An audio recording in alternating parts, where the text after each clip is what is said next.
नमस्कार. आज आपण येथे बनवणार आहे तांदूळाच्या पिठापासून व ताज्या मटरपासून खमंग अशी मसाला पुरी.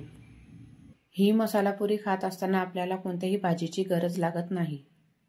ही मसाला पुरी आपण मुलांच्या टिफिनमध्ये सुद्धा देऊ शकतो किंवा आपल्याला बाहेर गावाला प्रवासाला जायचं असेल तर ही पुरी 2-3 दिवस टिकून राहते, खराब होत नाही. आणि या मसाला पुरीची टेस्ट अगदी कचोरीसारखी लागते. अशा पद्धतीने तुम्ही पुरी करून बघा, तुम्ही कचोरी सुद्धा खायला विसरून जाल. चला तर वेळ न घालवता आपण रेसिपीला सुरुवात करूया. तुम्ही माझ्या चॅनलवर पहिल्या वेळेस आला असाल तर माझ्या चॅनलला सबस्क्राईब करा, म्हणजे माझे व्हिडिओ तुम्हाला बघता येतील.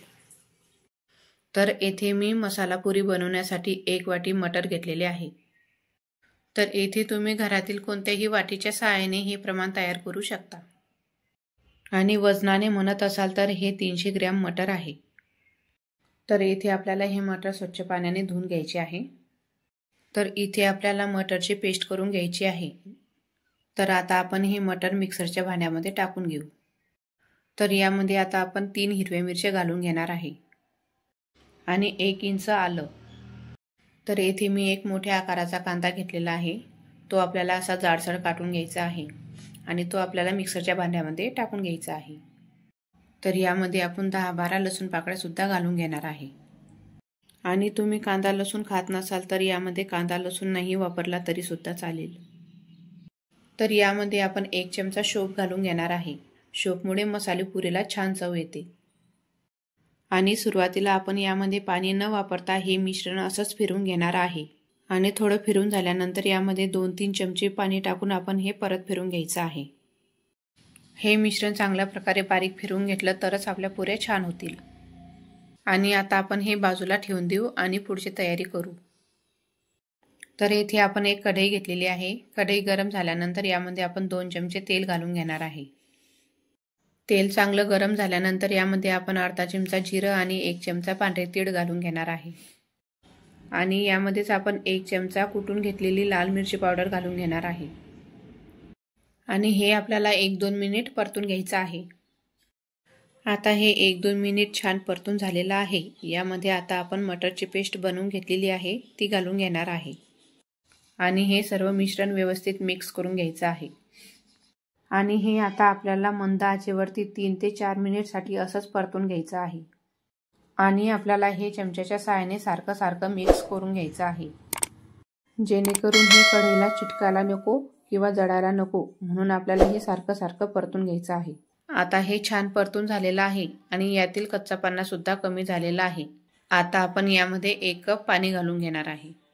आणि या कपाच्या मापानेच आपण पुढच्या वस्तू सुद्धा मोजून घेणार आहे. घरातील कोणत्याही वाटीच्या मापाने किंवा कपाच्या मापाने तुम्ही हे माप तयार करू शकता. आता आपल्याला हे मिश्रण पाण्यामध्ये व्यवस्थित मिक्स करून घ्यायचं आहे, म्हणजे यामध्ये काही गाठा वगैरे राहायला नको. तुम्ही बघू शकता आता हे छान मिक्स झालेलं आहे. आता आपल्याला या मिश्रणाला छान अशी उकळ काढून घ्यायची आहे. आणि आता आपण येथे गॅस बारीक करून घेणार आहे. आता आपण या मिश्रणामध्ये थोडं तांदूळाचं पीठ घालून घेऊ. आपण ज्या कपाने पाणी मोजून घेतलेलं आहे त्याच कपाने आपण येथे तांदूळाचं पीठ सुद्धा मोजून घेतलेलं आहे. म्हणजे आपण येथे 1 कप तांदूळाचं पीठ मोजून घेतलेलं आहे. आणि आपल्याला हे व्यवस्थित मिक्स करून घ्यायचं आहे. यामध्ये गाठा वगैरे व्हायला नको, म्हणून आपल्याला चमच्याच्या सहाय्याने हे व्यवस्थित मिक्स करून घ्यायचं आहे. तर येथे मी तांदूळाचं पीठ वापरलेलं आहे. तुमच्याकडे तांदूळाचं पीठ नसेल तर तुम्ही बारीक रवा वापरला तरी सुद्धा चालेल. आता आपण यामध्ये अर्धा चमचा मीठ घालून घेऊ. यामध्ये तुम्ही तुमच्या आवडीनुसार मिठाचं प्रमाण कमी जास्त करू शकता. आणि हे मिश्रण व्यवस्थित मिक्स करून घ्यायचं आहे. आता आपल्याला हे मंद आचेवरती 2-3 मिनिटांसाठी सारखं परतून घ्यायचं आहे. जोपर्यंत या मिश्रणाचा गोळा तयार होत नाही तोपर्यंत आपल्याला हे मंद आचेवरती परतून घ्यायचं आहे. तुम्ही बघू शकता अशा प्रकारे आपल्या मिश्रणाचा गोळा छान तयार झालेला आहे. आता आपण गॅस बंद करून घेऊ. आणि आता आपण हे मिश्रण एका पसरट भांड्यामध्ये किंवा ताटामध्ये काढून घेऊ, म्हणजे आपलं हे मिश्रण लवकर थंड होईल. 5 किंवा 6 मिनिटांसाठी आपण हे मिश्रण थंड होऊ देणार आहे. आता आपलं मिश्रण छान थंड झालेलं आहे. आता आपण यामध्ये अर्धा चमचा चाट मसाला घालून घेऊ, म्हणजे या चाट मसाल्यामुळे आपल्या पुरीला छान चव येईल. आणि यामध्येच आपण बारीक चिरून घेतलेली अर्धी वाटी कोथिंबीर सुद्धा घालून घ्यायची आहे. आणि यामध्ये आपण 1 वाटी गव्हाचं पीठ सुद्धा मिक्स करून घेणार आहे. सुरुवातीला आपण ज्या कपाने पाणी मोजून घेतलेलं आहे आणि तांदूळाचं पीठ सुद्धा मोजून घेतलेलं आहे, त्याच कपाने आता आपण इथे गव्हाचं पीठ सुद्धा मोजून घेतलेलं आहे. या मिश्रणामध्ये थोडं थोडं गव्हाचं पीठ टाकून आपण हा गोळा व्यवस्थित मिक्स करून घेणार आहे किंवा व्यवस्थित मळून घेणार आहे. तर येथे अंदाज घेऊनच आपल्याला गव्हाचं पीठ या गोळ्यामध्ये मिक्स करून घ्यायचं आहे. तर नेहमी आपण पुरी बनवण्यासाठी जसा गोळा तयार करतो त्याप्रमाणे आपल्याला इथे हा गोळा तयार करून घ्यायचा आहे. पीठ मळत असताना गोळा हाताला चिटकत असेल तर हाताला थोडं तेल लावून घेतलं तर गोळा हाताला चिटकत नाही. आणि हा गोळा व्यवस्थित मिक्स करून घ्यायचा आहे. तुम्ही बघू शकता आपलं पीठ येथे छान मळून झालेलं आहे. गोळा हाताला चिटकायला नको म्हणून आपण हाताला तेल लावून याचे छोटे छोटे गोळे तयार करून घेणार आहे.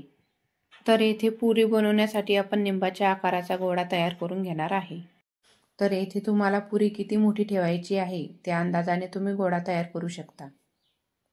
तर येथे आता आपला गोळा तयार झालेला आहे. आता आपण पुरी लाटून घेऊ. गोळ्याला थोडं तेल लावून आपण ही पुरी लाटून घेणार आहे.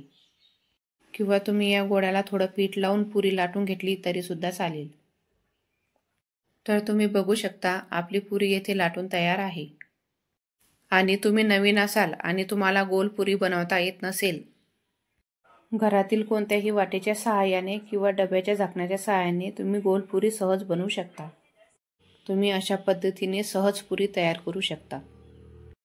आजूबाजूचा जो गोळा उरलेला आहे तो आपण परत पुरीमध्ये वापरू शकतो. तुम्ही अशा पद्धतीने जरी पुरी केली तरी सुद्धा तुमची पुरी छान होणार आहे. आता आपण ही पुरी तळून घेणार आहे. तर येथे आपण एका कढईमध्ये तेल गरम करून घेतलेलं आहे. तेल चांगल्या प्रकारे गरम झाल्यानंतरच आपल्याला पुरी तळून घ्यायची आहे. मीडियम गॅस करूनच आपल्याला पुऱ्या तळून घ्यायच्या आहे. सुरुवातीला आपण एका बाजूने पुरी 1-2 मिनिट तळून घेणार आहे. एका बाजूने आपली पुरी छान झालेली आहे. आता आपण दुसऱ्या बाजूने सुद्धा पुरी छान तळून घेऊ. आणि दुसऱ्या बाजूने सुद्धा आपण 1-2 मिनिट ही पुरी तळून घेणार आहे. झाऱ्याच्या साहाय्याने आपण पुरीवर थोडं तेल टाकून घेतलं तर पुरीचे काठ सुद्धा छान तळल्या जातात. आणि अशा पद्धतीने पुरी तळून घेतली तर पुरी छान टम फुगते. तुम्ही बघू शकता आपली पुरी छान टम फुगलेली आहे. आता आपण झाऱ्याच्या साहाय्याने ही पुरी काढून घेऊ. आणि ही पुरी झाऱ्यामध्ये घेऊन एक्स्ट्राचं तेल काढून घ्यायचं, म्हणजे ही पुरी तेलकट होणार नाही. आता आपण ही पुरी एका ताटामध्ये काढून घेऊ. अशा पद्धतीने आपण सर्व पुऱ्या तळून घेणार आहे. तुम्ही बघू शकता ताजे मटर आणि तांदूळाच्या पिठापासून आपली मसाली पुरी छान अशी तयार झालेली आहे. तर ही मसाला पुरी खायला खूप छान लागते. तर ही मसाला पुरी खायला अगदी कचोरीसारखी लागते. तर तुम्ही ही रेसिपी नक्की करून बघा. ही मसाला पुरी दिसायला तर खूप छान दिसते, पण खायला सुद्धा खूप छान लागते. आजची रेसिपी तुम्हाला आवडली असेल तर माझ्या चॅनलला सबस्क्राईब करा, व्हिडिओला लाईक करा आणि शेअर करा. ताज्या मटरपासूनची मसाला पुरी तुम्हाला कशी वाटली ते कमेंट्समध्ये नक्की सांगा. भेटूया पुढच्या व्हिडिओमध्ये. तोपर्यंत नमस्कार.